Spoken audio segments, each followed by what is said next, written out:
Hello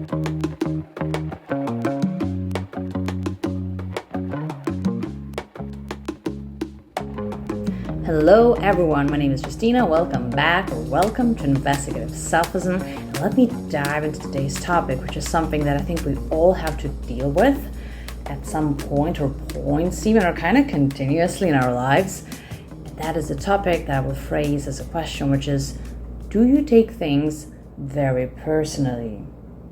Or how personally do you take things? And it's not a problematic question itself, right?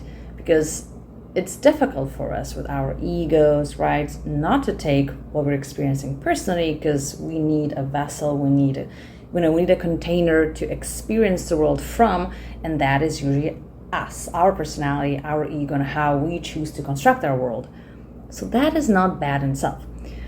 But I think it's very healthy at some point in our lives, and I think the earlier the better that happens, is to kind of have this inventory, to take it and to check how personal I've been taking things, and can that be improved, and why would we want to ever improve it? That is simply because it sucks. It sucks to be bothered by things that we would maybe choose not to be bothered by, because there are many things we really have to deal with, but really don't have to deal with everything.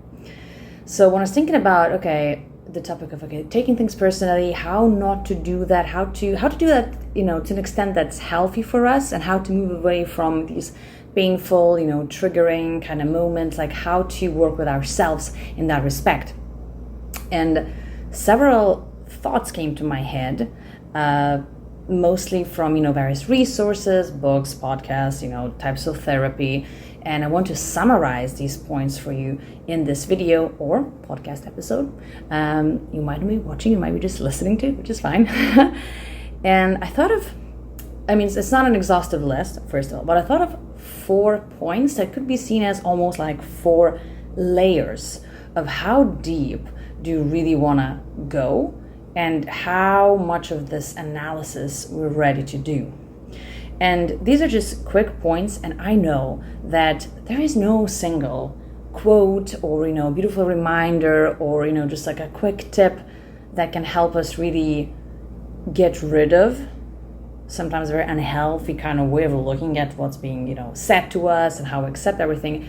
There really is no one single quick cure, a quick fix for this. There's a lot of inner work that we have to do, and what I'm about to mention, to give you, they're just points, and I hope that one of them, or maybe all of them even, can be a starting point for you to begin that journey.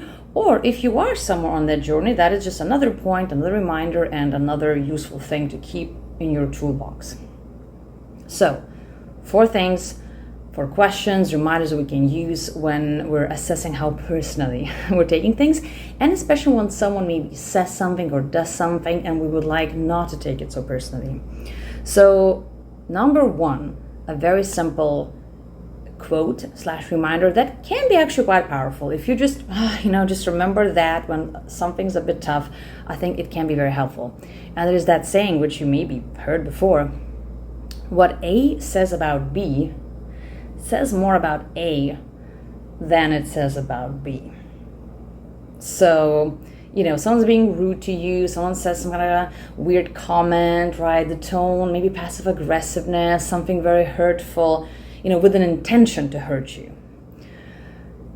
I think it's so liberating to remember that, this is how this person chooses to approach the situation. These are not my values, or they don't have to be my values. I don't have to respond in the same way. And honestly, probably this person would have said something similar or the same to kind of almost anyone else in that situation. So just that it happened to be me. Like, I was the one who did something, I was the one who said something, and the response, it's actually not about me. It's really completely about that person.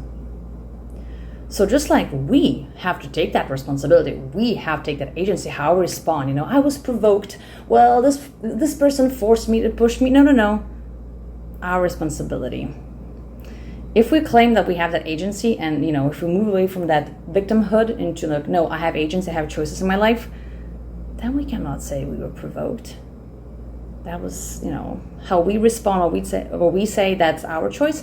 And so how this person or people, what they say to us, how they say it, what they choose, what they sort of like what their intention is, that's their thing. So we have to work with ourselves in our responses, and obviously in how we take things. So maybe knowing that can help us not take things so personally. And also think in this situation with this saying, we could also use it as a very beautiful opportunity to just be a bit more compassionate with others. Someone makes like a very, once again, passive-aggressive, kind of mean comment. I usually think, that's the intention that I have. I think, oh, I don't think this person's very happy at the moment. Or, maybe something's happening in their life. Like, probably a very secure, kind of, joyful, kind person wouldn't really say these things. So something must be not going well. And if I bring that compassion, it's easier for me. I'm not necessarily bringing for that person, even though I think the ripple effect is there, but for me, I feel better. I feel better when I think, choose compassion, even though it's very difficult sometimes. Like, remember that maybe this person is going through something difficult. I'm like, yes. So, reminders.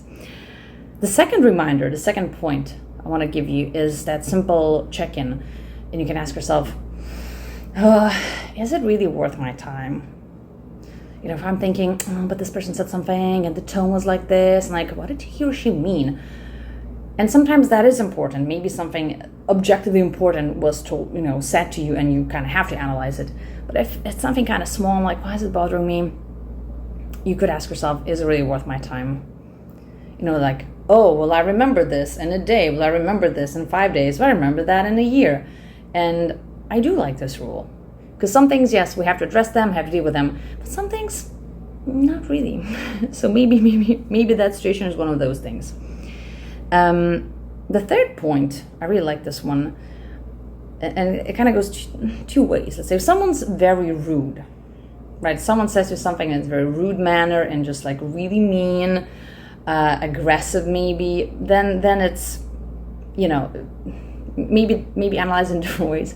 But if it's something, or even said in a slightly rude way, but there is substance there, maybe it's some kind of a critique, a criticism, then depending on what's being said, of course, and by whom, you might go, or you might choose to go into that curiosity mode, which is a good mode to be in, I think, and think, but you really have to then work on leaving your ego behind a little bit, instead of, how dare you, right? Instead of this, even though that might come to your head as well, you might ask, maybe not right away because it's difficult, but you might ask, maybe this person's right.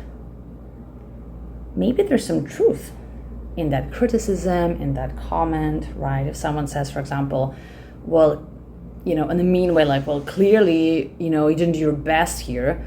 And you think, well, that's a very rude thing to say. And it is to say it like that. But then maybe later on you can become curious, allow yourself to be curious and say, well, was I really doing my best? And if I wasn't, what would it take next time to really do my best? If I secretly think that maybe it's valid, that comment.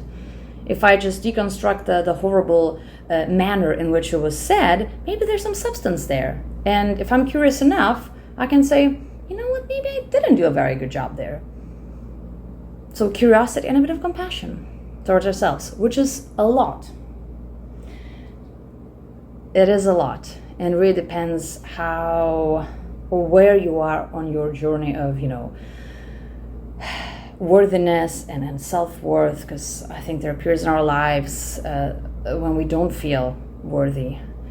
We don't feel we deserve love and respect and connection, and it's very difficult to show ourselves that compassion and that curiosity in times like these. But once again, that's why it's a suggestion. It can be a starting point to say, can I actually bring more curiosity and compassion towards myself when I'm trying not to take things very personally? So, not a quick fix once again, but a potential start of a path that's hopefully very rewarding as well. And the last point number 4. And this is I think that's the one where a lot of work is needed. And sometimes if it relates to something very painful in your past, I don't think doing that work alone is a good idea. And I think we have to really seek, help people who are professionals in their field. Maybe a nice therapist. That's probably even better in a way than talking to a friend. But I was talking to a very kind friend who creates that shame-free zone for you to be yourself, and to really a friend who holds space for you to be who you are and to tell things that you want to tell to your friend. That is very therapeutic, we know that. So, but what is that point number 4? And it kind of relates a little bit to what I was saying in one of my previous episodes, where I talked about Michael Singer and his beautiful metaphors, and how he was saying that if something triggers you, if you feel like, how come that out of all the things that happen in my life, out of all the things that people say, this thing really resonated somehow, and I'm not feeling too well about this specific thing. So it's like a thorn that we have to either leave and never touch and just never deal with, or it's a thorn we have to take out. So the question is, okay, if something that is being said I'm taking very personally, how come I'm taking that thing so personally, and how come it's affecting me so much? So again, it's like curiosity and compassion that's needed. And if you ask, okay, why is this thing bothering me? Okay, someone said this thing. Okay, I think maybe it affected me so much because it implies that I don't have the certain values that I claim I have, and that's for me hurtful because it kind of goes against my self-image. It could be various, obviously, ways we can take, right? Various analyses or various responses we can give to ourselves, but we won't get them if we don't ask that question. So once again, I have to get curious and say, not even like, oh, maybe it's true, but just like, why is this thing bothering me? What's resonating there? And can I uncover it? Can I hold it with kindness and compassion and say, oh, it's because of this thing, look. So we try not to orphan those parts, those things that we discover there. We say, that's what I have, right? So once again, lots of self-compassion is needed. But I think that's what is needed in any kind of healing journey. So from taking things personally and some quick reminders, we can go very deep here. I think it really depends on how deep we want to go and the resources that we have as well to be on that journey. So once again, what A says about B says more about A than says about B. Difficult to say quickly. Number 2, is it really worth my time? Let's go deeper. Maybe a certain type of criticism, critique, maybe it's true. Can I become curious enough to kind of inspect that within myself? Like, maybe I'm not performing really well. Maybe I was a bit rude to someone. And then the last point, why is this bothering me? What is it triggering? Why it's this thing that's triggering me? And I think it's a tough question to ask, but it's very rewarding if we start looking what's behind that. So, different points, different approaches, just different reminders. I hope you use them in the future, or if anything, I hope it was a good opportunity for you to reflect on, okay, am I taking things very personally? Is that affecting me? What are my tendencies there? Like, when do I feel most triggered, most affected, maybe anxious, in what situations? Just really take that inventory and see if you want to do work here. Because I think if we do, it can be very, very rewarding. And it's just one of these things that we can either continue carrying like these heavy stones with us through our lives, and that is a type of work, or we say, I'm gonna choose to do a different kind of work. It's still work, but it's the work to put those rocks, to put those heavy stones down. So we'll be doing work either way. If we take things personally, we choose to do that, and like that, we say that that's it. Or if we say, you know what, that doesn't serve me. I don't want to carry that anymore. So I hope you choose to do that kind of work. And I hope you embark on that journey, or if you're there, wonderful. It's tough, so well done. And I hope this was useful. And if you think it was, maybe there's another person who would benefit from hearing this, from embarking on that journey that you want to share this video or this podcast episode with, I'd be very grateful. And obviously we're doing that for our friends always, I think, sharing something that's useful. That's why I'm recording these videos, because that is something that I myself, when I was a bit younger, I would have loved to hear. And it's something I need now in my life, right? That work doesn't end, but it's the good kind of work. So thank you for being here. Thank you for doing the work. It's not easy. And I hope to see you soon.